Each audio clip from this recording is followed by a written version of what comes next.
We love Squishmallows. Bunery, can I ask you a question? Sure, what do you want to ask me? Okay, see if you know where this poem came from. Okay, I'm ready.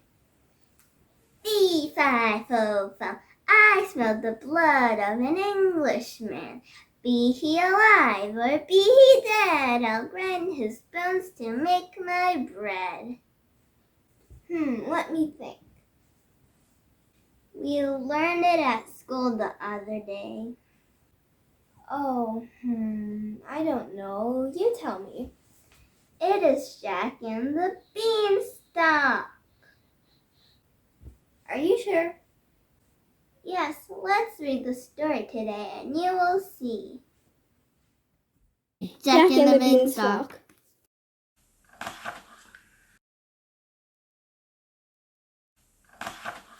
Once upon a time, there was a widow who had a lazy son called Jack.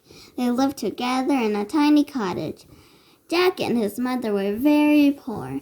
As time went on, they became poorer and poorer, while Jack grew lazier and lazier. Soon, Jack and his mother were so poor that all they had left in the world was one cow. At last the day arrived when Jack's mother said, Tomorrow you must take our cow to market and sell her. She is all we have left in the world, so be sure that you get a good price for her. The next day, Jack set off for a market. On the road, he met a butcher, who asked him where he was going with the cow. When Jack told him, the butcher said, I will exchange these beans for your cow. He showed Jack some strange-looking beans, all of different colors. I would be a fool to exchange my cow for your beans, said Jack. Ah, but these are not ordinary beans, replied the butcher. They are magic beans. Jack thought what a fine thing it would be to have some magic beans, so he gave the cow to the butcher, put the beans in his pocket, and set off for home. Look, Mother, cried Jack. I have exchanged our cow for these magic beans. His mother was very, very angry. You silly boy, now we shall surely starve. In her anger, she threw the beans out of the window and sent Jack upstairs to bed without any supper. The next morning, when Jack woke up, his room was much darker than usual. When he looked out the window, he saw that a huge beanstalk had sprung up during the night from the magic beans that his mother had thrown out of the window. Jack ran outside and immediately began to climb the beanstalk. He climbed and climbed, but whenever he looked up, the top of the beanstalk, still stretched up, was out of sight.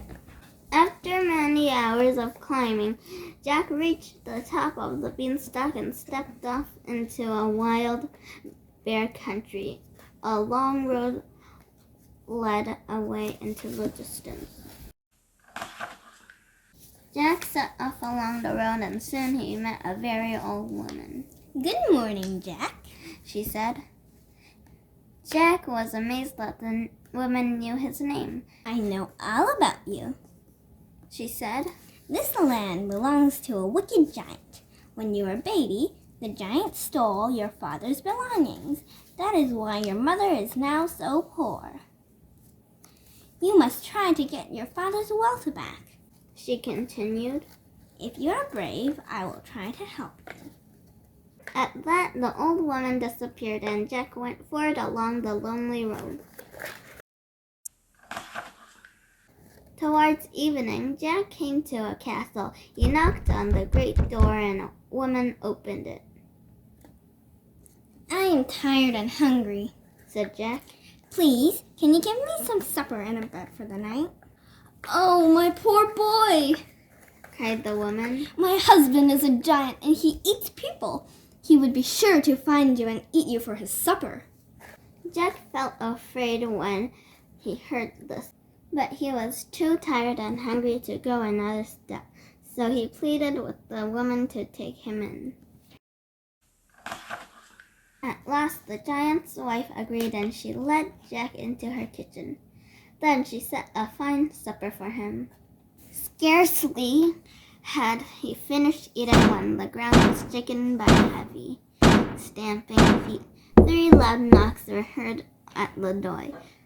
It was the giant returning home. Jack's heart began to thump. The giant's wife began to shake. She grabbed Jack and pushed him into the oven, which fortunately was cold. Then she went to let her husband in. The giant stomped into the kitchen, sniffed around, and roared. Fee, fi, fo, fum, I smell the blood of an Englishman. Be he alive or be he dead, I'll grind his bones to make my bread. Nonsense, said the giant's wife. You are dreaming. And she set an enormous meal on the table before him. As the giant was hungry, he sniffed no more but sat down to eat. Jack peeped at the giant through the crack in the oven door. He was astonished to see how much the giant ate. When the giant had finished his meal, he shouted to his wife, Bring me my hen. His wife brought the hen and went off to bed. Lay, shouted the giant, whereupon the hen laid in a golden egg. Another, roared the giant, and the hen laid another. Again and again, in a voice of thunder, the giant shouted, Lay. Soon there were 12 golden eggs on the table. Then the giant fell asleep in his chair, and he snored so loudly that the castle shook. As soon as Jack heard the snores of the giant, he crept out of the oven, seized the hen, and tiptoed out of the castle. Then he set off running along the road as fast as ever he could. On and on he ran, until at last he came to the top of the beanstalk. He climbed down quickly and took the wonderful hen to his poor mother. When Jack set the hen on the table and ordered it to lay a golden egg, Jack's mother could not believe her eyes. Now our worries are over, she said. But after a while, Jack longed for another adventure. He was determined to visit the giant's castle again. He disguised himself so that the giant's wife would not know him. Just as before, Jack climbed the beanstalk and reached the castle towards evening. When the giant's wife opened the door, he said, I'm hungry and tired. Can I stay for the night? You cannot stay here, replied the giant's wife. The last boy I took in stole my husband's hen. But Jack chatted so pleasantly that eventually the giant's wife let him in. After Jack had eaten a good supper, the giant's wife hid him in the cupboard. No sooner had she done this when in stomped the giant, roaring. Fee, fi, fo, fum, I smell the blood of an Englishman. Be he alive or be he dead, I'll grind his bones to make my bread. Nonsense, said the giant's wife. You are dreaming. And she set an enormous supper before him. After supper, the giant roared. Fetch me my money bags. His wife brought the bags and went off to bed. The giant emptied all the money onto the table and counted it over and over again before putting it back into the bags. Then he fell asleep. As soon as Jack heard the giant snores, he crept out of the cupboard and picked up the heavy money bags. He managed to sling them over his shoulder, then he let himself out of the castle as quietly as possible. Jack could not run along the road because the money bags were so heavy, but he reached the top of the beanstalk safely. Jack's mother was overjoyed to see him, and when he emptied the money bags on the table, she was astonished. With the money, they built a bigger house and bought furniture, new clothes, and food. Jack and his mother were very content, but soon Jack began to long for more adventure. He was determined to visit the giant's castle once more. This time, Jack used a different disguise. Once again, Jack climbed the beanstalk, followed the same path, and arrived at the castle door. The giant's wife did not recognize him, and he begged for a night's lodging. No, no, she cried. You cannot come in here. The last 2 boys that I took in were thieves. No, you cannot come in. Jack begged and begged, and at last the giant's wife took pity on him, let him in, and gave him some supper. Then she hid him in the wash basket in the corner. Soon the giant came home and roared.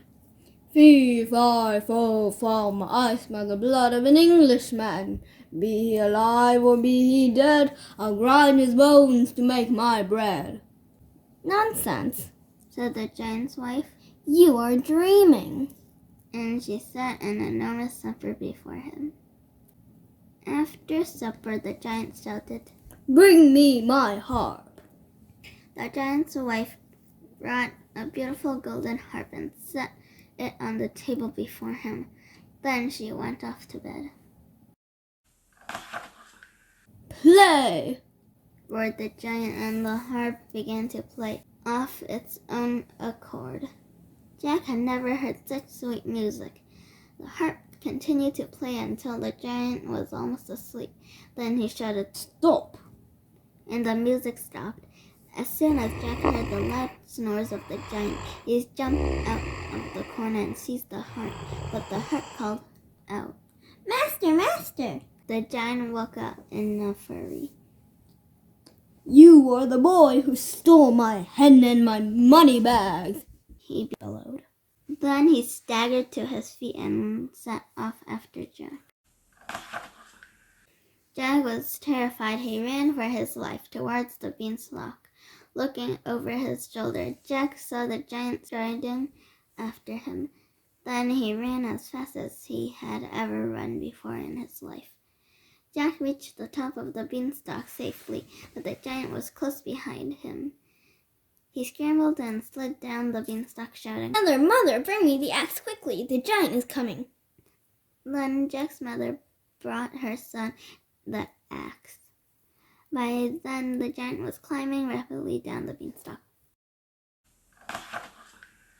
Jack swung the axe with all his strength and gave one mighty blow at the beanstalk. The beanstalk toppled down, and there was a tremendous thud as the giant was thrown headlong to the ground. The giant fell dead in Jack's garden, and so big was he that he filled it from end to end.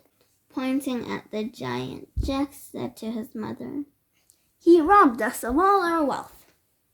At that moment, there appeared the old woman who had talked to Jack. She told them that she was really a fairy, and that it was she who had made Jack take the magic beans in exchange for the cow. She had wanted him to climb the beanstalk, and she had led him to the giant's castle. Your troubles are now over, The fairy told Jack and his mother. You will never be poor again, and you will be happy as long as you live. And so it was. Jack and his mother lived happily ever after. The end. Told you. Okay, you're right. I'll remember it from now on. Do you have another question for me? Let me think. We love Squishmallows! Thank you for watching. Please like and subscribe